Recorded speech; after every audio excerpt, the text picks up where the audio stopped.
কবর সম্পৃক্ত বেদাত, কবরের সাথে যে বেদাতগুলো জড়িত,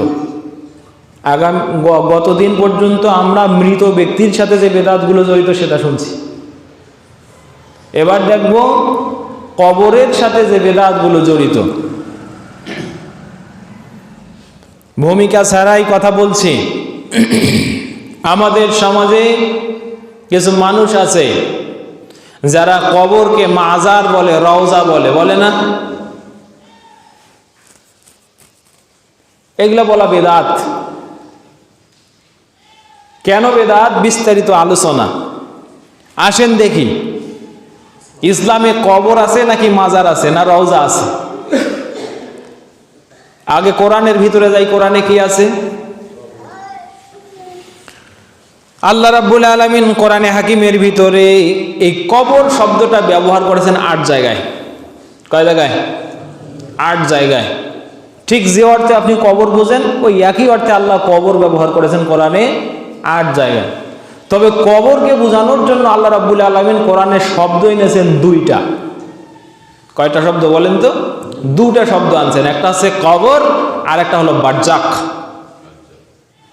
কবর আর বারজাক। তার মধ্যে বারজাক আছে 3 জায়গায় আর কবর শব্দটি আছে কোরআনে 8 জায়গায়। কথা বুঝতে পারছেন কিনা? কবর সম্পৃক্ত শব্দ কোরআনে আছে 2টা, একটা আছে কবর আর একটা বারজাক। তার মধ্যে কবর শব্দটা কোরআনে আসছে 8 জায়গায় আর বারজাক শব্দটা কোরআনে আসছে 2 অর্থে 3 জায়গায়। সুবহানাল্লাহ বলেন না? কোথায় কোথায় আছে? আল্লাহ রাব্বুল আলামিন সূরা তাওবার 84 নম্বর আয়াতে বলছেন, ওয়ালা তুসাল্লি আলা আহাদিম মিনহুম মাতা আবাদা ওয়ালা তাকুম আলা কবরিহি ইন্নাহুম কাফারু বিল্লাহি ওয়া রাসূলিহি ওয়া মাতু ওয়া হুম কাফিরুন। আল্লাহ বলছেন ওয়ালা তুসাল্লি আলা আহাদিম মিনহুম মাতা। হে নবী, ওই মুনাফিকদের মধ্যে থেকে কেউ যদি মারা যায় আপনি তাদের জানাজা করাবেন না। ওয়ালা তাকুম আলা কবরিহি, তাদের কবরের পাশে দাঁড়াবেন না। এই যে কবর, দেখেন এখানে কবর শব্দটা আসছে। এই সুযোগে আমি আপনাকে আরেকটা কথা বলে নেই। এই যে কবরের পাশে দাঁড়াবে, কে দাঁড়াবে? আল্লাহ তো রাসূলকে নিষেধ করছে তাদের জানাজা না পড়াতে, কবরের পাশে না দাঁড়াতে। কিন্তু আমি একটা অন্য প্রসঙ্গের কথা বলছি। আপনারা তো হুজুর ভাড়া করে নিয়ে আসেন না, যে হুজুর আমার বাবার কবরের সামনে দাঁড়ান, 3 খতম কোরআন পড়বেন, আমার বাবা যেখানেই থাকুক উঠে যেন একেবারে জান্নাতে চলে যায় সেই ব্যবস্থা করে দিয়ে যাবেন। অনেকে এটাকে এই কথা কয়, এরকম আশা নিয়েও বসে আছে যে আমি কি পারি আর না পারি, হুজুর তো এখন টাকা দিলে পাওয়াও যায়। আর সমাজে মোটদার খাটিয়া ধরা হুজুরের অভাব আছে নাকি? মোটদার খাটিয়া ধরার হুজুরের অভাব নাই। আমরা ছোটবেলায় দেখছি 40 করতেছে, আমাদের এলাকায় আছে, আপনাদের এলাকায় নাই? হ্যাঁ সত্যি আমাদের এলাকায় আছে। এই যে কয়েক লক্ষ বার নাকি দোয়া পড়া লাগে, লা ইলাহা ইল্লা আনতা সুবহানাকা ইন্নী কুনতু মিনাজ জালিমিন। দোয়া ইউনুস আছে না, এটাকে বড় দোয়া বলে। হ্যাঁ, দোয়া ইউনুসের ফজিলত এরকম, কেউ যদি বিপদে পড়ে দোয়া ইউনুস পড়ে, ফাকাদ আনজাল্লাহু মিনহা, আল্লাহ তাকে ওই বিপদ থেকে উত্তরিত করে। সুবহানাল্লাহ পড়ে। তা দোয়া ইউনুস পড়তেছে, হুজুর গেছে কয়েক লক্ষ বার নাকি পড়া লাগবে, একেবারে এক মুঠ গুটি টানছে, এইভাবে টানে ছেড়ে দিচ্ছে। মানে ওইটা হচ্ছে কিছু ছোট ছোট ফল জাতীয় কিছু দেওয়া থাকে গামলার ভিতরে, এই একেবারে এক মুঠ নিয়ে একবার পরে ছেড়ে দেয়, ওটা নাকি একেবারে আদায় হয়ে গেল। মানে এর সে ধৃষ্টামি আর কি হতে পারে? এমনি ওটা একটা বেদাত, এটা আর একটা বেদাত। যে জন্য বলছি ওই কবরের পাশে আপনি যাবেন নাকি হুজুর যাবে? দেখেন সহিহ মুসলিম একখানে হাদিস আসছে। এছাড়া হাদিসটা পাবেন মিশকাতুল মাসাবি, কিতাবুল জানাইজ, জানাজা সম্পৃক্ত যে অধ্যায়টা আছে এই অধ্যায়ের বাবুল বুকা আলাল মাইয়িত, কোন ব্যক্তি মারা গেলে তার ব্যাপারে ক্রন্দন করা যাবে কিনা এই মর্মে একটা বাব আছে। এই বাবের ফসলুল আউয়ালে একটা হাদিস আসছে। হাদিস বর্ণনা করেছেন হযরতে আব্দুল্লাহ ইবনে আমর ইবনে আল-আস রাদিয়াল্লাহু তাআলা আনহু। হাদিস সহিহ মুসলিম থেকে নেয়, আর মিশকাতেও আছে। আমর ইবনে আল-আস বলছেন, ক্বালা লিইবনিহি ওয়া হুয়া ফি সিআকিল মাউত, তিনি যখন মৃত্যু শয্যায় শায়িত, তখন তিনি তার ছেলেকে ডেকে বলছেন, ও ছেলেরা শোনো, ইজা আনা মুত্তু, যখন আমি মারা যাব, ফাশুন্নু আলাইয়া তুরাবা শান্নান, তুমি আস্তে আস্তে করে তোমরা আমার কবরে মাটি দিও। বলেন তো কাকে বলতেছে? বুঝছেন? শুধু এই পর্যন্ত নয়, তোমরা আমার কবরে আস্তে আস্তে মাটি দাও। ফাইদা দাফানতুমুনি, যখন আমাকে দাফন করা হবে, সুম্মা আকিমু হাওলা কবরি, আমার কবরের পাশে একটু দাঁড়িয়ে থেকো। কে দাঁড়িয়ে থাকবে কবরের পাশে? সন্তানকে বলছে পিতা। এ ছেলেরা, আমার বড় ভয় হয়,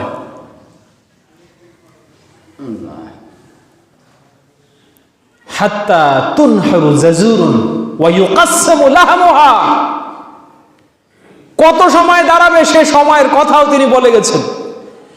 এত পরিমাণ সময় দাঁড়াবে, একটা উট জবাই করা হবে, ওই জবাই করা উটের গোশত ভাগ করে দেওয়া সময় পর্যন্ত যতটা সময় লাগে, এই রকম সময় পরিমাণ তোমরা আমার কবরের পাশে দাঁড়িয়ে থেকো।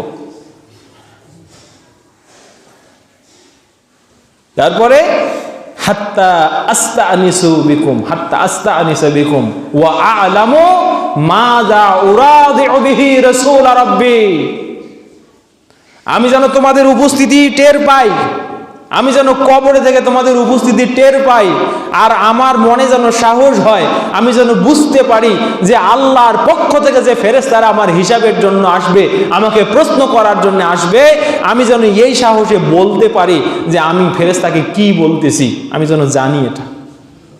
কাছের মানুষ পাশে থাকলে সাহস যোগায় না? কবর তো সেই ঘর। তাহলে এখন বলেন, আল্লাহর নবী বলে যান নাই কবরের পাশে কে দাঁড়াবে, কিন্তু নবীর সাহাবী জলিলুল কদর সাহাবী আব্দুল্লাহ ইবনে আমর ইবনে আল-আস রাদিয়াল্লাহু তাআলা আনহু, তিনি বলে গেলেন, এই ছেলেরা, আমি মারা যাওয়ার পরে আমার কবরের পাশে যাও, আমাকে আস্তে আস্তে মাটি দাও, আমার কবরের পাশে দাঁড়িয়ে থাকো ততক্ষণ পর্যন্ত, একটা উট জবাই করে যতক্ষণ না ওই উটের মাংস ভাগ করে দেওয়া হয়। তাহলে লাভ কি? আমি যেন কবরে থেকে তোমাদের উপস্থিতি টের পাই, আমার মনের ভিতরে যেন সাহস হয় আমি কি বলতেছি ওই দুই ফেরেশতাকে, ওই মুনকির নাকিরকে। এজন্যে পিতামাতার কবরের পাশে একটু যাবেন, এই হলো হাদিস। আপনি যাবেন, বাবা মার কবরের পাশে একটু যাবেন, ওই যে 10 বছর আগে কবর দিয়ে এসেছেন আর যান না, এমনটা করেন না। একটু কবরের পাশে যাবেন, গিয়ে প্রাণ ভরে দুসা করে আল্লাহর কাছে দোয়া করবেন তাদের জন্য। সম্মানিত উপস্থিতি, যে কথা বলছিলাম, তো এই হাদিসটা এখানে মনে পড়ে গেল, সেই জন্য বলছি, হুজুর ভাড়া করে কবরের পাশে এনে কোনো লাভ নাই। আপনি নিজে যাবেন, যা পারেন তাই বলবেন।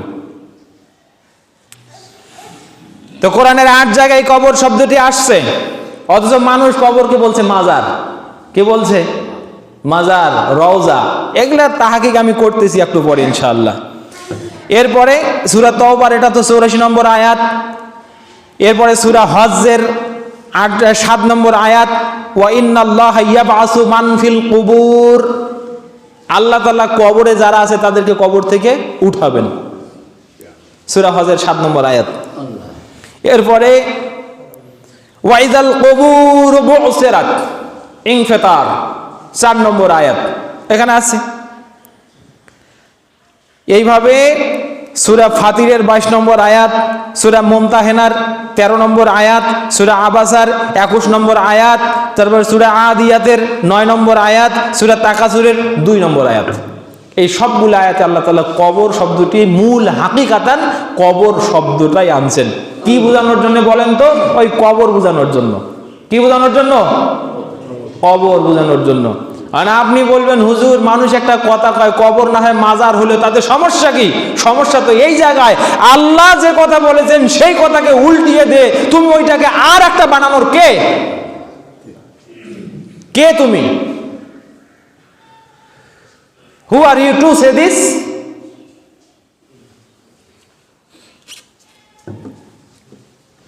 এটা গেল কোরআনের দলিল। তাহলে এখানে কবর।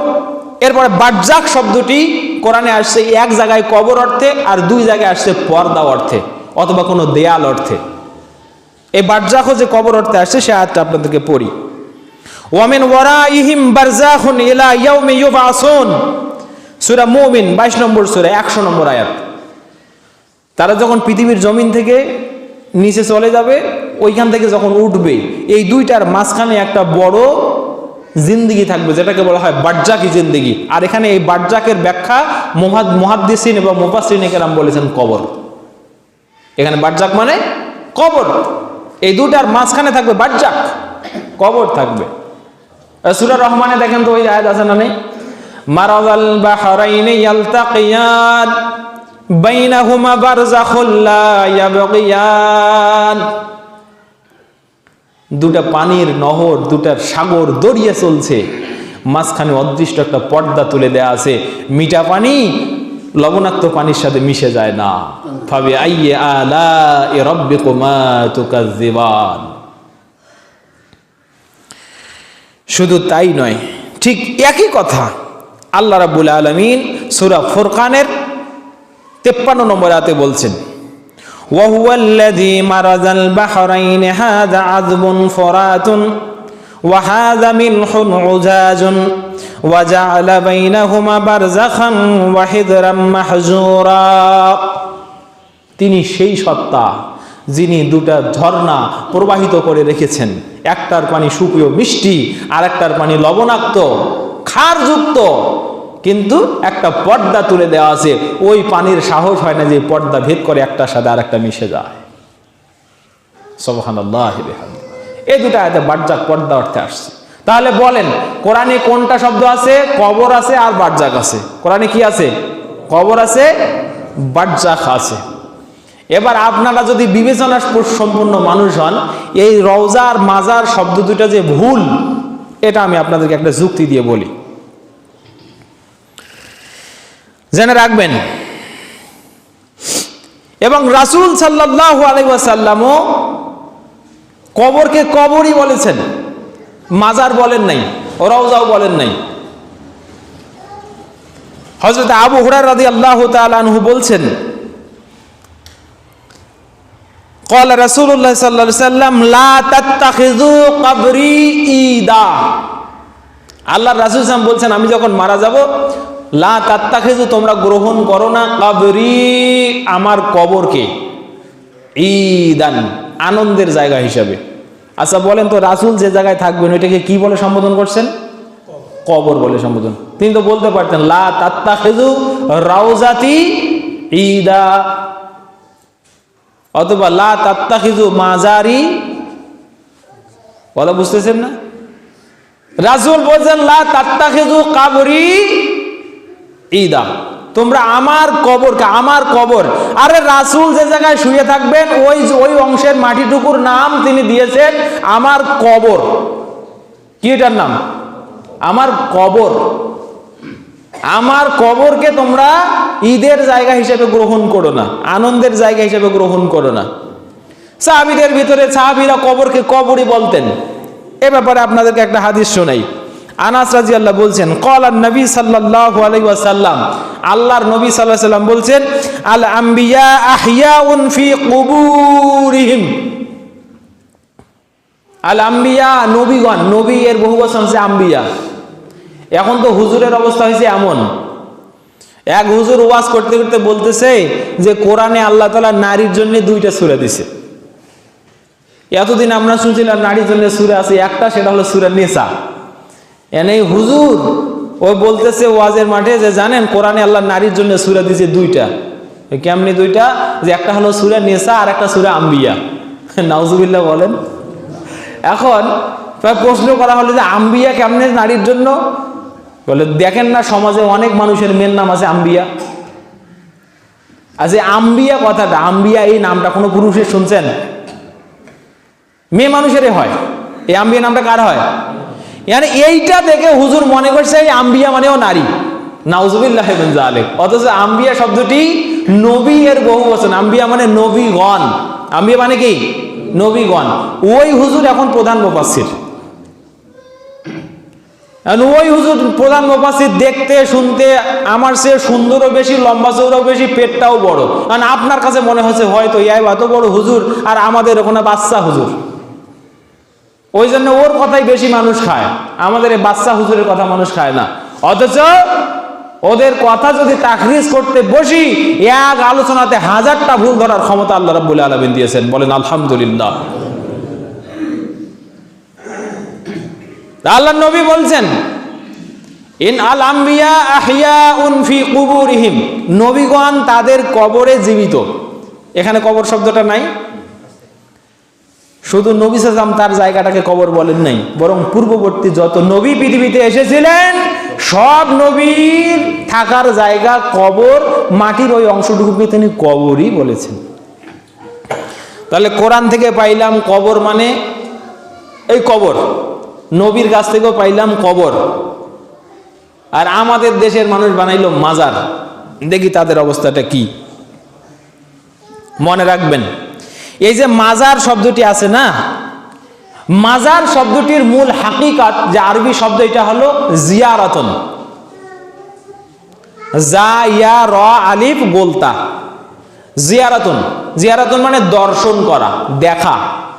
এটার সেম ইংলিশ শব্দটা পাবেন ভিজিট। ভিজিট মানে কোনো দর্শনীয় স্থানে চোখ বুলানো, এটাকে বলা হয় ভিজিট। আর টেলিভিশনে দেখা কিন্তু শো, এটা নয়, এটা ভিজিট অর্থে আসবে, দর্শন করা। এখন এই মাজার শব্দটি এই জিয়ারত থেকে ইসমে জারফ এর সেগা, আরবির কায়দা শোনেন, ইসমে জারফ এর সেগা। ইসমে জারফ থেকে যখন কোনো সেগা আসে তখন এটার দুইটা অর্থ হয়, হয় সময় বুঝাবে, না হয় স্থান বুঝাবে। সেজন্য এই মাজার শব্দটির অর্থ হচ্ছে জিয়ারতের স্থান। কিসের স্থান? জিয়ারতের স্থান। তো এখন তো রংপুরে জিয়ারতের স্থান চিকলি পার্ক, ওই যে কি এটা, আরে সেদিন যে ভোজ খাইলাম মহিপুর ঘাট, তারপরে এই পাশে কি দুই একটা জায়গা নাই? স্বাভাবিকভাবে জিয়ারতের স্থান মানে যে জায়গায় মানুষ দেখার জন্য যায়, সবগুলা স্থানকেই মাজার বলে সম্বোধন করা যায়।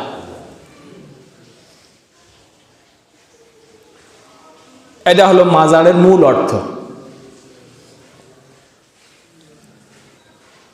আল্লাহর নবী আলাইহিস সালাতু ওয়াস সালাম পৃথিবীর কোথাও এই মাজার শব্দটি ব্যবহার করেন নাই।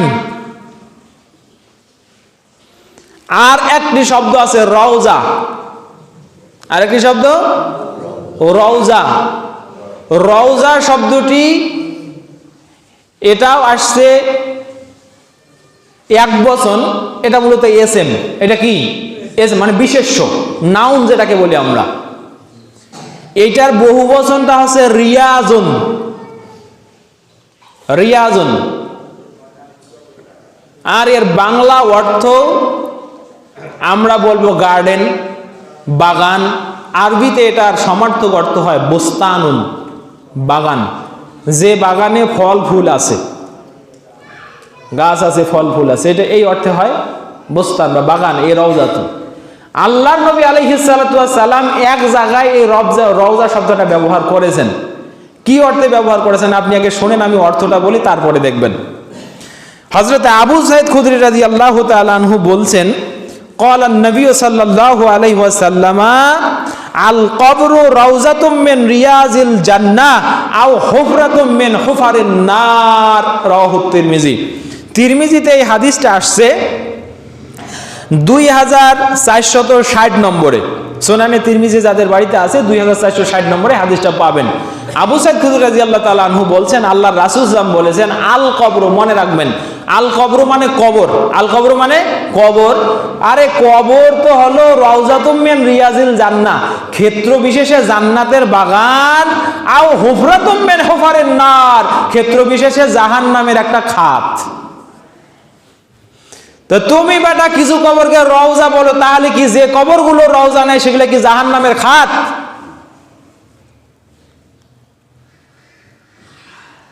কথা বুঝেন নাই মনে হয়। আল্লাহর নবী বলছেন, আরে তোমরা জানো কবর কেমন জায়গা? এটা হলো কারো কারো জন্য জান্নাতের বাগান, রওজাতুম মিন রিয়াজিল জান্নাহ, জান্নাতের ছোট্ট টুকরা, আও হুফরাতুম মিন হুফারিন নার, অথবা কারো কারো জন্য জাহান্নামের টুকরা। তো আপনি আমি কোন কবরকে মাজার রওজা যদি বলি, তার মানে আল্লাহর নবীর কথায় ওইটাকে জান্নাতি বানাইলাম। তাহলে যে কবরগুলোকে রওজা বলি না সেগুলো কি জাহান্নামী কবর? কে তুমি পৃথিবীর জমিনে কাউকে জান্নাতি সার্টিফিকেট দেওয়ার? শুধুমাত্র তোমার বাবার কবরগুলো রওজা, আর বাকিগুলো কি? এখন বলেন, রাসূল যে শব্দটা এখানে ব্যবহার করছে, আল কবর রওজাতুম মিন রিয়াজিল জান্নাহ, রাসূল কি কবরকে রওজা বলছেন? না, বরং কবর কারো কারো জন্য জান্নাতের হবে, আবার ওই কবর কারো কারো জন্য জাহান্নামের খাদ হবে। রাসূল এইটা বলেছেন। মূল শব্দটা হলো কবর। মূল শব্দটা কি? কবর। ধরন দুই ধরনের হতে পারে, ধরন দুইটা হতে পারে, হয় রওজাতুল মিন রিয়াজিল জান্নাহ হবে, না হয় হুফরাতুম মিন হুফারিন নার হবে। কথা বুঝছেন এবার? এই জন্য এইরকম শব্দ রওজা কবরের ক্ষেত্রে ব্যবহার করা হাজা মামনুন ইনদা সালাফ, সালাফদের কাছে কবর রওজা অর্থে ব্যবহার করা, এটা রওজা শব্দটি কবর অর্থে ব্যবহার করা মামনু, এটা নিষিদ্ধ কাজ। কি কাজ? কথা বুঝে গেছে? এই জন্য আমরা বলি এগুলা বেদাত। এই জন্য আমরা কি বলি? এই জন্য আমরা বলি এগুলা বেদাত। আর আপনারা খালি পিছনে গোল পারেন যে এরা বেদাত ছাড়া কিছু